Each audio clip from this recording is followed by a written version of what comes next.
Hi, வணக்கம். நான் இன்னைக்கு எதை பற்றி பேச போகிறேன்னு பார்க்குறேன். இந்திய பொருளாதாரத்துக்கு ஒரு ஆபத்து, முக்கியமாக தமிழ்நாடு பொருளாதாரத்துக்கு ஒரு ஆபத்துன்னு சொல்லலாம். கிட்டத்தட்ட நாமக்கல்லில் பார்த்தோன்னா பல லட்சம் முட்டைகள் வந்து தேக்கி வச்சுருக்காங்க. அதுக்கான காரணம் என்ன? திருப்பூர் பின்னலாடைக்கு ஒரு பெரிய ஆபத்து வரப்போகுது.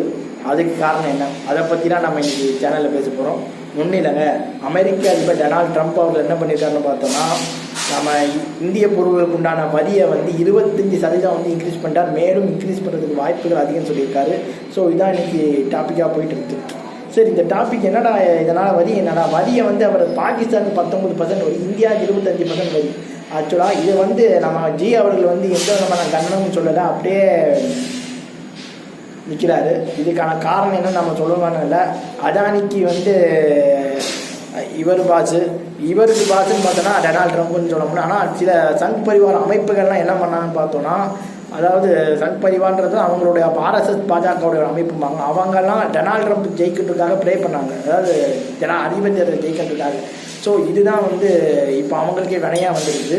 இந்திய பொருள்களுக்கு எல்லாமே 25% வரியினால பல நாட்களாக இந்திய பங்கு சந்தை லட்சம் கோடிக்கு மேலே லாஸ் செய்யப்படுகிறது. 5 லட்சம் கோடிக்கு மேலே லாஸ் ஆகிருக்குன்னு சொல்கிறாங்க. ஸோ இதுதான் இப்போ பெரிய பேச்சுக்குள்ளாக போயிட்டு இருக்குது. அமெரிக்க அதிபராக இருக்கக்கூடியவர் ஏன் வரியை போடுறாருக்கான காரணம் என்னன்னு நம்ம கேட்கலாம். உண்மையில் ரொம்ப சிம்பிள். இந்தியா பார்த்தோம்னா எண்ணெய்கள் வந்து அதிக அளவு பார்த்தோன்னா யார்கிட்ட இருந்து வாங்குறாங்கன்னு பார்த்தோன்னா ரஷ்யா வந்து நமக்கு குறைந்த அளவு வந்து எண்ணெய் தரும். அதே மாதிரி ஈரான் நமக்கு குறைந்த அளவு எண்ணெய் தரும். அது எப்படின்னு கேட்டோம்னா, இப்போ நம்ம துபாயிலேருந்து என்ன பெட்ரோல் வாங்குறோம்னு வைங்களேன், அந்த ஒரு பீப்பாயிண்ட் வந்து பார்த்தோன்னா ஒரு பேரல்ந்து ஒரு பீப்பாய்.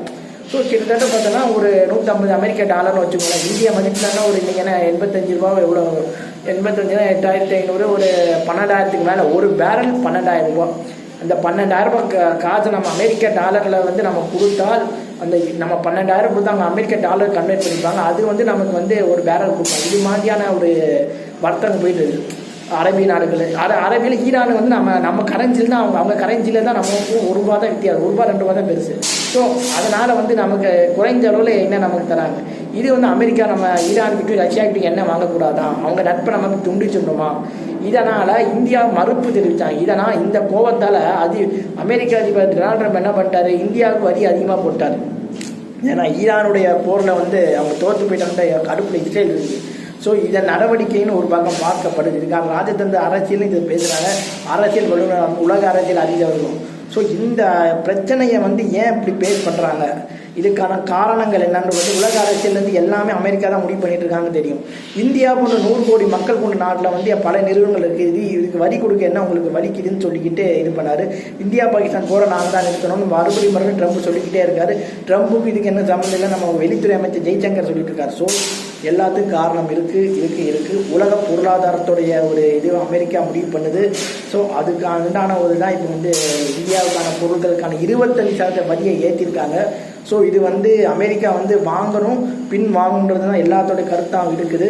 இந்த கருத்தை நான் மட்டும் இல்லை, இந்தியர்கள் வந்து முக்கியமாக தமிழ்நாட்டில் இருக்கக்கூடிய எல்லா விதமாக இதுவும் பாதிக்கப்படும். மகாராஷ்டிராவாக இருக்கட்டும், தமிழ்நாடாக இருக்கட்டும், திருப்பூர் பின்னலாடையில் வந்து கிட்டத்தட்ட பல பேர் வந்து தேங்கி நிற்கிது. பல சரக்கு அமெரிக்காவில் அவங்க தான் 25% வரிட்டாங்களே. 1000 ரூபாய் நம்ம விற்றனா அந்த பொருளுக்கு வரி அமெரிக்காவில் வந்து 25லன்னா ஒரு 250 ரூபா, 1250 ரூபா கொடுத்து அவங்க வாங்குற மாதிரி இருக்கனால அவ்வளோ வரியை வந்து அவங்க போட்டாங்க. ஸோ இதுதான் இங்கே பிரச்சனை.